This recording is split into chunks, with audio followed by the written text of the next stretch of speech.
When VT and E become equal, कब BT और E आपका इक्वल होंगे। ठीक, तो अभी आपने फॉर्मूला पढ़ा कि E इज इक्वल टू क्या होता है, ये होता है आपका BT प्लस IR।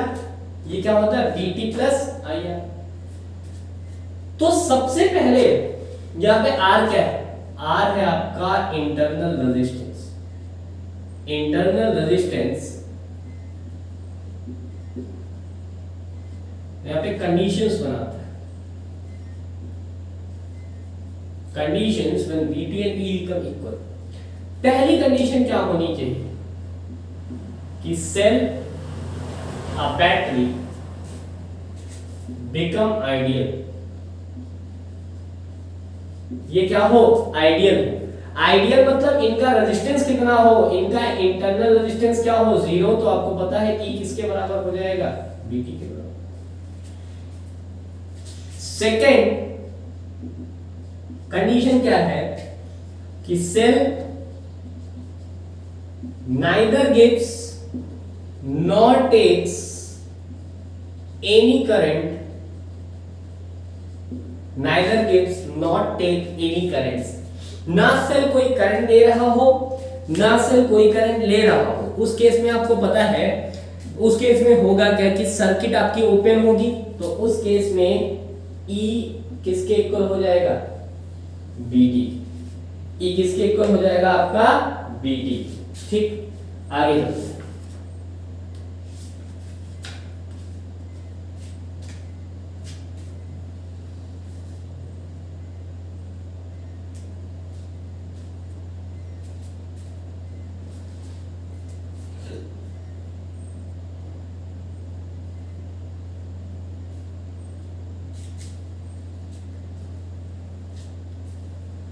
आगे चलते हैं।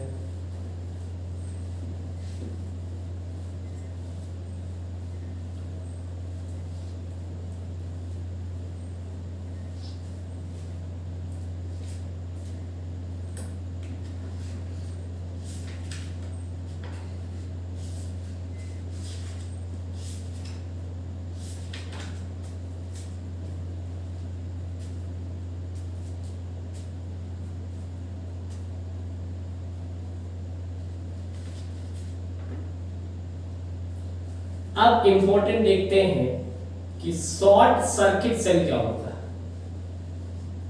Short circuit cell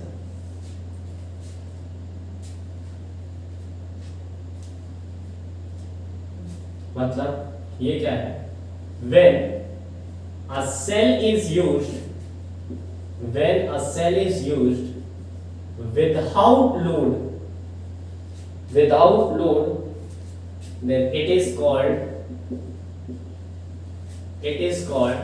short circuit cell। क्या बोलते हैं, शॉर्ट सर्किट सेल। और ऐसे कह सकते हो, when plates of cell is connected together by a wire,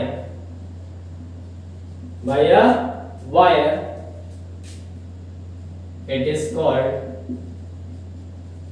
short circuit cell। क्या बोलते हैं, शॉर्ट सर्किट सेल बोलते हैं। जैसे अब देखिए,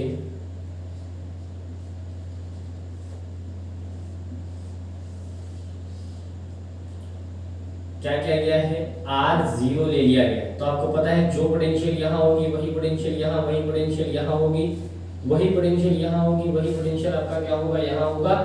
ठीक, तो आपको पता है ये दोनों सेम ही पोटेंशियल पे हो जाएंगे। तो अगर सेम पोटेंशियल पे हो जाएंगे तो इस केस में तो I अगर हम लगाएंगे I, तो I क्या होगा आपका E by R plus R, ये है आपका R। तो I कितना हो जाएगा आपका E बाई R। I कितना हो जाएगा टोटल E बाई R।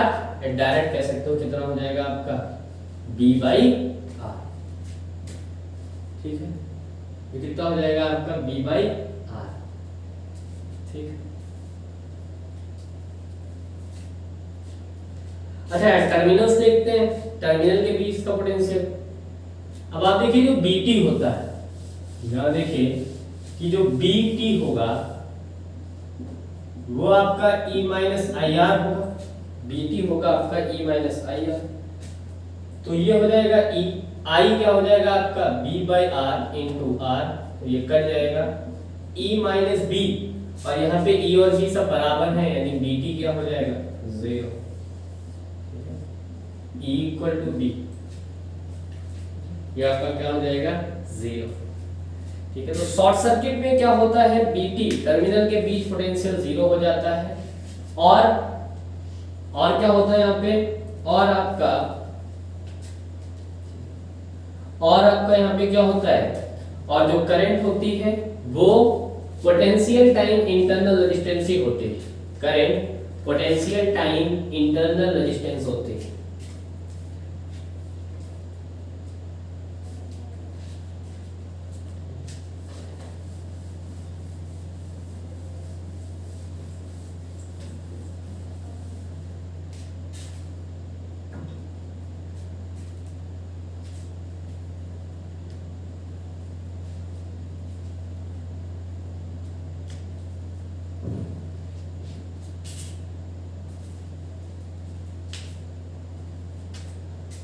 ऐसे ही अगर आप मान लेते हैं n शॉर्ट सर्किटेड सेल है, n शॉर्ट सर्किटेड सेल है इन सेम मैनर,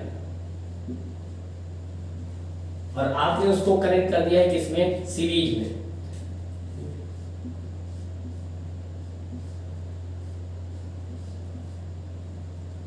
ऐसे ऐसे ही आपके n है।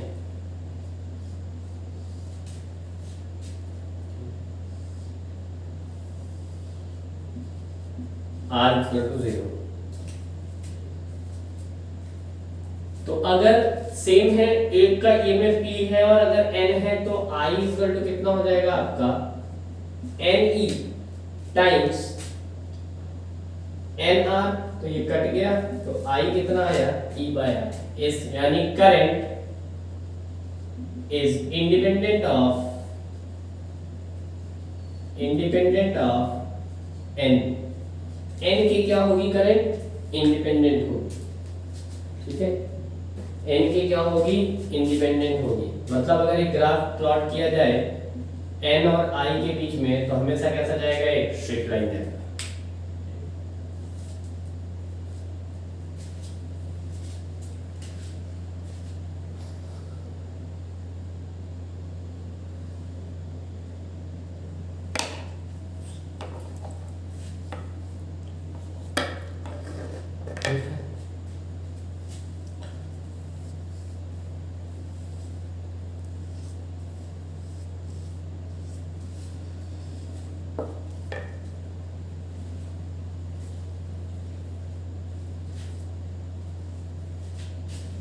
लास्ट टॉपिक इस लेक्चर का करते हैं।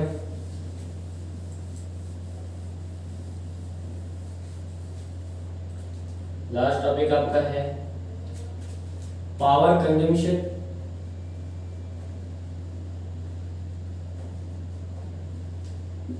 And maximum power theorem.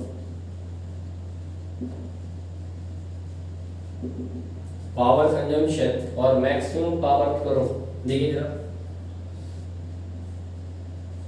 इसका इंटरनल रेजिस्टेंस R है, ये यहाँ कनेक्ट है एक्सटर्नल रेजिस्टेंस R से, ये E है। ठीक है, यहाँ से आपको पता है करंट फ्लो करेगी, फिर ये करंट यहाँ आएगी, करंट I फ्लो करेगी। मैं आपसे पूछूं I कितना है, तो आप कहोगे I है आपका E upon R plus R।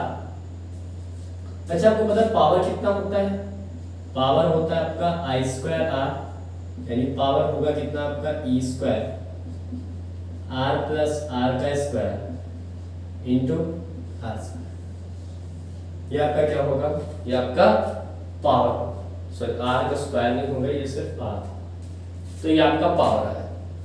अब एक टॉपिक है मैक्सिमम पावर थ्योरम। आप पावर को चाहते हो मैक्सिमम हो, तो आपको पता है आपको डिफरेंशिएट करना पड़ेगा।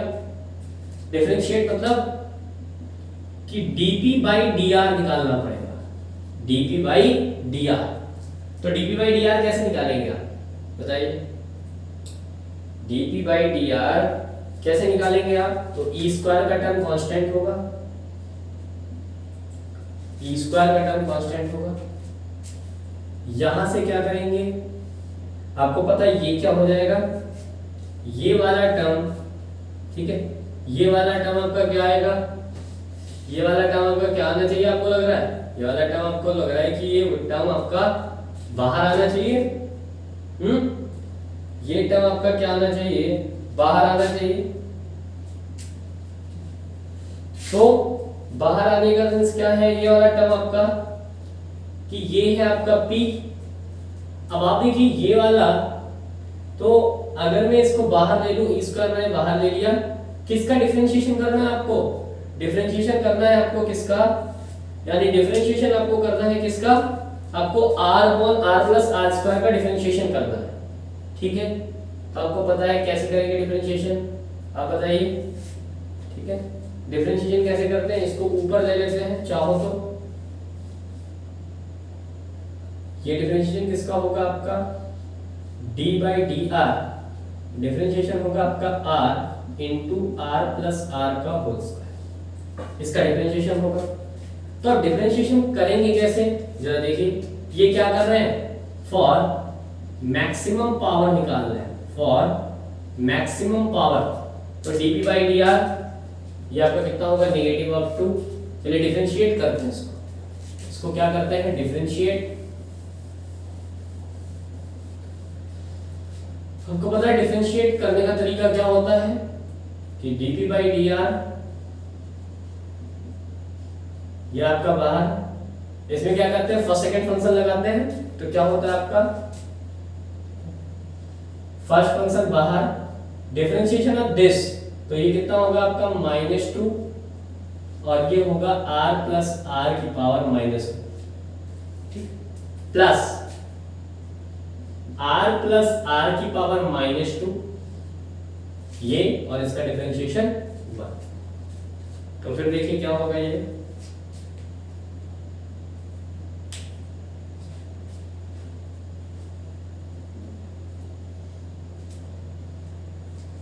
ठीक है, एक घटाते हैं ना, तो -2 और माइनस, यानी ये आपका -3। अब आपको पता है फॉर मैक्सिमम और minimum dp by dr is equal to 0। तो इसका मतलब क्या है, इसका मतलब क्या है कि आपका -2r r प्लस r की power -3 plus r plus r की पावर -2 इज इक्वल टू 0। अगर मैं इसको उधर ले चलूं तो आपको पता है 1 बाई r प्लस r का whole square is equal to 2r upon r plus r का होल क्यूब, ये आएगा। तो आपको पता है इससे क्या होगा, यहां से ये कट गया, तो r plus r is equal to 2r। तो यहां से क्या आ गया कि r is equal to r, यानी कंडीशन चली गई r is equal to r। अब आपको पता है फॉर्मूले में रख देते हैं इस केस पे r is equal to r पे, मतलब जब इंटरनल रेजिस्टेंस लोड रेजिस्टेंस के बराबर हो जाएगा उस केस में आपको पावर क्या मिलेगा, मैक्सिमम मिलेगा। तो P मैक्सिमम, क्या फॉर्मूला है P मैक्सिमम का, उसका फॉर्मूला है I square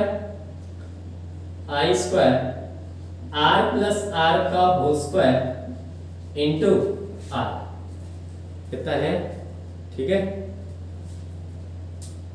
E by r, P equal to होता है आपका I स्क्वायर r, तो ये आपका होगा E square upon r plus r का स्क्वायर इनटू r। अब आप देखिए कंडीशन क्या आई है, r इक्वल टू r, तो यहां हम रख देंगे, ठीक है, मींस ये P है और P मैक्सिमम कब होगा, at r equal to r। इस केस पे क्या होगा आपका P मैक्सिमम होगा, और होगा कितना, P मैक्सिमम ये हो जाएगा E स्क्वायर, ये कितना आपका हो जाएगा 4r स्क्वायर इनटू r, यहां से ये कैंसिल आउट हुआ, तो पी मैक्स कितना आ गया आपका ई square upon 4r, e square upon 4r। ठीक है, तो अगर आप एक ग्राफ प्लॉट करें, अगर आप एक ग्राफ प्लॉट करें किसके किसके बीच, ठीक है, एक ग्राफ प्लॉट कर रहे हैं आप किसके किसके बीच, आप P और R के बीच, P और R एक्सटर्नल के बीच, तो P मैक्स यानी यहां कहीं मिलेगा, ये आपका P मैक्स होगा और होगा कितना आपका वो e square by 4r, e square by 4r।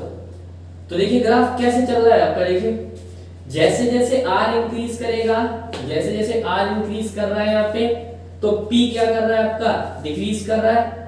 जैसे जैसे R इंक्रीज कर रहा है, P आपका क्या कर रहा है, डिक्रीज कर रहा है। यानी जब R के बराबर हो जाएगा उस केस पे, जैसे यहां अगर मैं कोई केस बना लूं कि ये R है, तो आपको पता है ये आपका यहां ये ग्राफ मैक्सिमम चलेगा और फिर ये ग्राफ थोड़ा ऐसे बनाइए, और फिर ये ग्राफ आपका वेरी करेगा। ठीक है, यानी जब आपका R 0 है लगभग, R 0 है लगभग, उस केस में ये भी 0 है, और जैसे जैसे ये R बढ़ रहा है, धीरे धीरे बढ़ रहा है, लेकिन मैक्सिमम के बाद ये वैल्यू घटने लगेगी। ठीक है, तो ये ध्यान रखेंगे।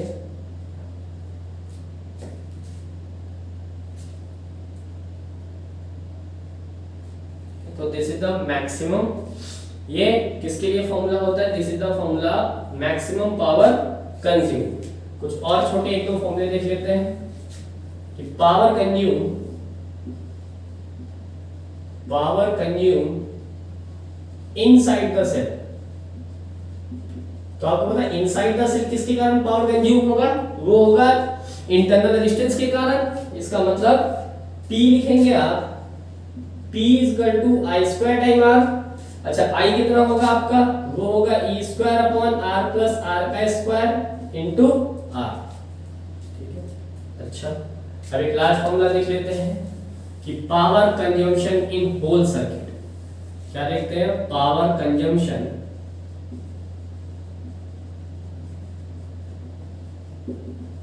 इन होल सर्किट, पूरे सर्किट में क्या होगा। ठीक, पूरे सर्किट में कंजम्पशन क्या होगा, तो P इक्वल टू आपको पता है आई स्क्वायर, पूरे सर्किट में रेजिस्टेंस कितना है R प्लस R। तो यहां देखिए इसको कैसे कैसे लिख सकते हैं, आप बताइए P आई स्क्वायर की जगह क्या लिख सकते हैं आप, e square upon R plus R का होल स्क्वायर, और इसके जगह पे R प्लस R, तो आपको पता है P कितना आ जाएगा, e square upon R plus R, e square upon R plus R। और सेकेंड तरीके से इसको कैसे लिख सकते हैं, आप बताइए P कितना होगा, तो हमने कहा P इक्वल टू है आपका आई square R plus R, e square आई स्क्वायर R प्लस R।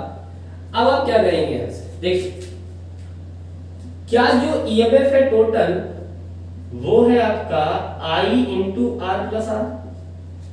तो क्या आप इसको ऐसे लिख सकते हैं I into R plus R into I। तो ये आपका EMF है, ये आपका I है, तो P बराबर क्या हो जाएगा आपका E into I। P equal to आपका E इंटू I हो जाएगा। ठीक है, तो आज के वीडियो में इतना ही। अगले वीडियो में मिलते हैं किसी और चैप्टर के इंपॉर्टेंट कॉन्सेप्ट के साथ। तब तक के लिए good night, take care, have a nice day.